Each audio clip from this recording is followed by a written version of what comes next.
अगला क्वेश्चन देखिए, कह रहा है कि a vessel in the form of A hemisphere and ball mounted by the hollow cylinder. The diameter of the hemisphere is 14 centimeter and the total height of the vessel is 13 centimeter. Find the capacity of vessel and inner surface area of vessel. बहुत जबर में कोई दिक्कत नहीं है कि नहीं।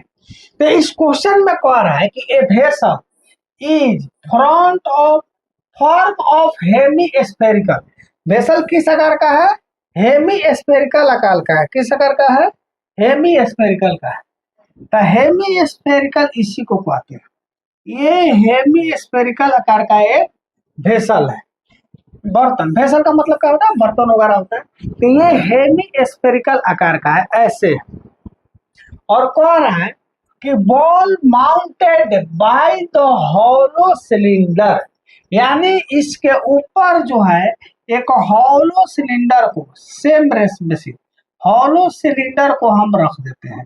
इसके ऊपर क्या रख देते हैं? Hollow cylinder. यही हमारा फिगर बनेगा। तो जब तक आपको फिगर समझ में नहीं आएगा तो इस तरह का क्वेश्चन आपसे नहीं बनेगा। फिर से ध्यान दीजिए, एक बार हम फिगर बताते हैं, दोबारा रिपीट करते हैं कि नहीं। थोड़ा सा हमको वेसल है इज हेमी स्फेरिकल। कैसा है? Hemi spherical. ये हेमी स्फेरिकल का एक वेसल है।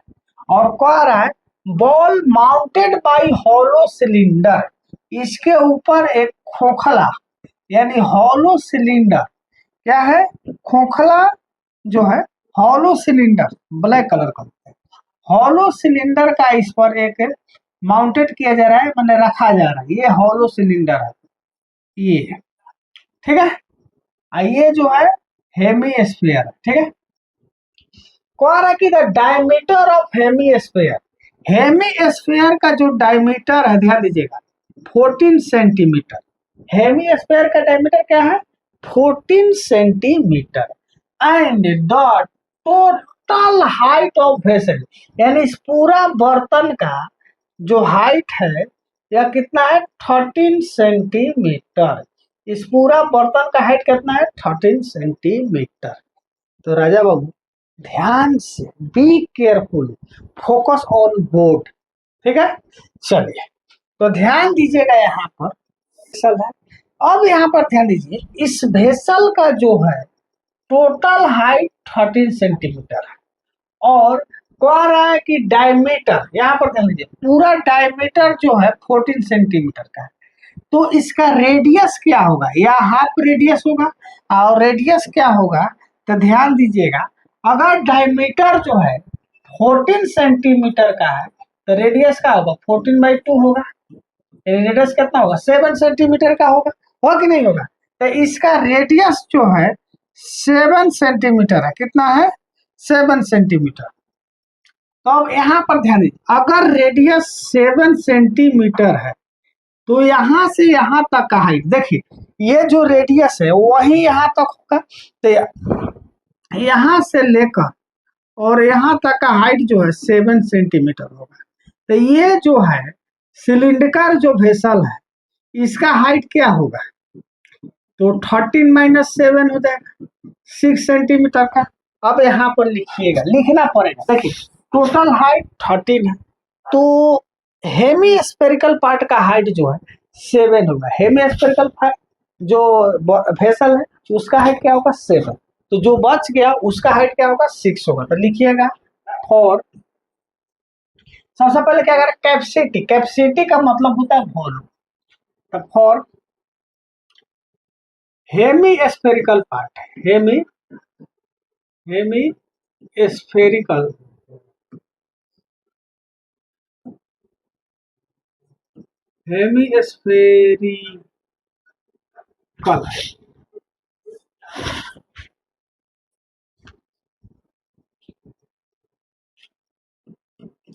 हेमीस्फेरिकल वेसल,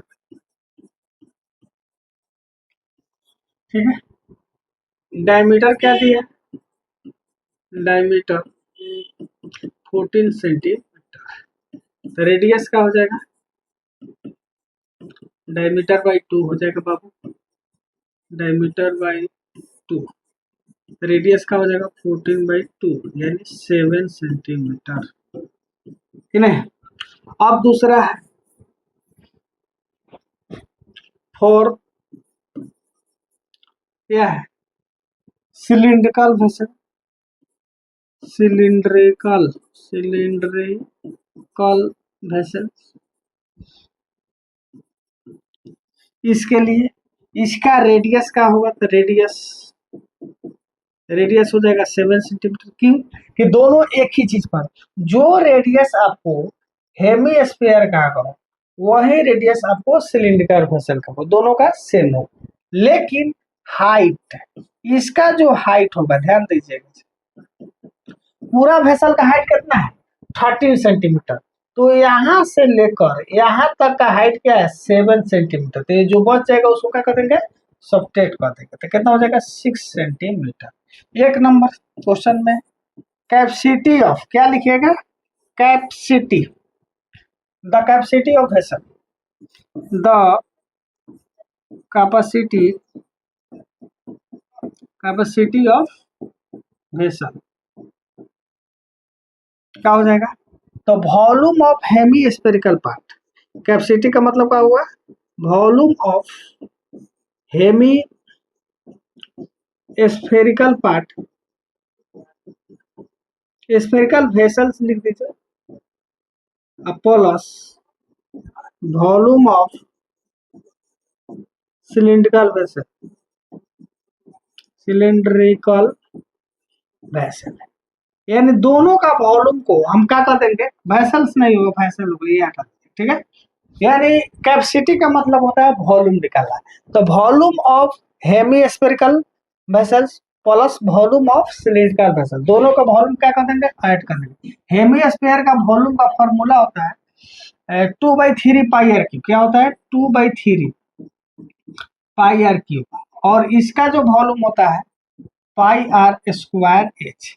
यहाँ से जो मिल रहा है उसको पहले कॉमन कर लीजिए, पाई आर स्क्वायर कॉमन हो गया, तो यहाँ से बचेगा क्या 2/3, और आर स्क्वायर यहाँ से कॉमन होगा तो क्या बचेगा आर, और यहाँ से कॉमन क्या होगा, पाई आर स्क्वायर कॉमन होगा तो यहाँ से क्या बच गया एच। अब वैल्यू रखते हैं, पाई का वैल्यू होता है 22/7, आर क्या है 7, स्क्वायर है तो 2 बार लिखेंगे, ठीक है, 2/3, आर का वैल्यू 7, 6 लिखा है, चलिए कोई दिक्कत नहीं है, ये इतना हो जाएगा। यहाँ से 14/3 बोल रहे हैं थोड़ा सा, यहाँ 6 हो जाएगा तो नहीं कुछ है कि नहीं, चलिए 6/1, ये होगा 154, एलसीएम निकलेगा तो 3 14, 6 3 जा 18 होता है, ये हो गया 154 इंटू 8 32/3, ठीक है, हो गया। अब कंप्लीट है, इसको मल्टीप्लाई भी कर देते हैं, चलिए कहना पहले 32 4 जा 96 9 और 32 5 जा 160, हाँ 16 हो गया, ये हो जाएगा 48, अब भाई क्या हो जाएगा 3 क्यूब है कि नहीं सेंटीमीटर क्यूब। अब यहाँ पर आते हैं, तो 7 से 7 कैंसिल होगा, 4 4, ये हो जाएगा 7 308, ये क्या है एरिया है तो स्क्वायर हो जाएगा, ठीक है। यहाँ पर थोड़ा सा बाय मिस्टेक हो गया है, ध्यान दीजिएगा, यहाँ हाइट जो है 13 नहीं होगा, क्योंकि हम देखें सिलिंड्रिकल का हाइट क्या है 6 है, तो यहाँ पर 6 ही होना चाहिए, थोड़ा सा मिस्टेक हो गया, उसको सुधार लीजिएगा, ठीक है। चलिए कोई दिक्कत हो गया, कोई दिक्कत। अब इनर सरफेस, यहाँ पर देखिए एरिया सीधे का है इनर सरफेस, ये नहीं कह रहा है कि लेटरल निकलना, आप खुद सोचना है कि कोई एक इस तरह का हेमीस्फीयर है और यहाँ पर ऐसे सीधे खोखला हम क्या कर रहे हैं सिलेंडर रख रहे हैं, यानी ये वाला पार्ट को तो हम कवर नहीं कर रहे हैं, कवर करते तो टोटल सरफेस एरिया होता, ये कवर नहीं होगा, ठीक है।